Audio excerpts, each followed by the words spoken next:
So, hello guys, ito.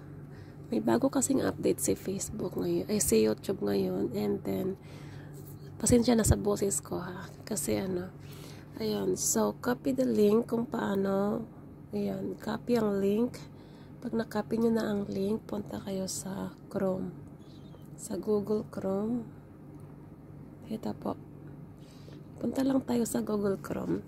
Ituturo ko sa inyo kung ano yung bagong update, kung paano i-save yung playlist sa watch later. So, ayun.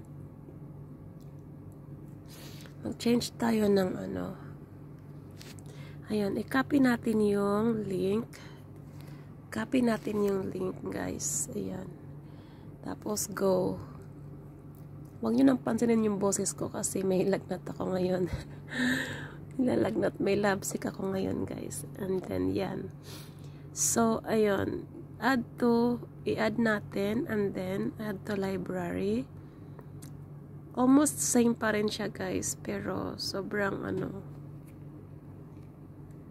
ayan, nakasave na tayo sa library.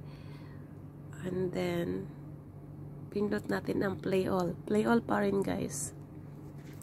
Pag nag-play all na siya,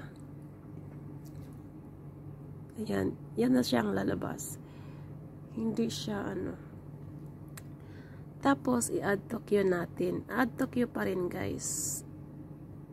Same as ganun pa rin yung add to queue, yung pinaka-last. Ayan. Kapag nag-add to queue tayo, is nababago na siya kasi ang nakalagay dito is save.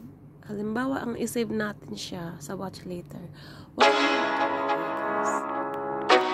na nakalagay. So, ang gagawin natin is pupunta tayo dito sa wait lang. Palakihan natin, guys. Ayan.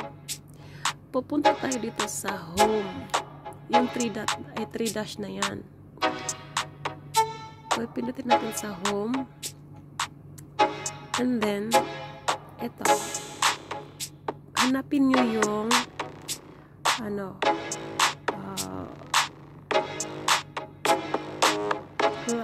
history. Pindutin nyo yung history, guys, and then ito na yung lalabas. Makikita nyo, meron siyang video dito na naka-play. Itataas nyo lang na yan. Itaas nyo lang siya ng ganyan.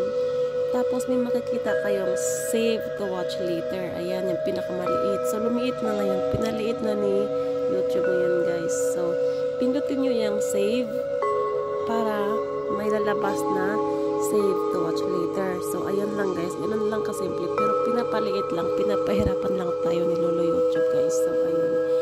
Ayun lang, guys. Pasensya na sa sa boses ko kasi meron akong lagnat, labsick. Ayun. So, bye-bye. Good night.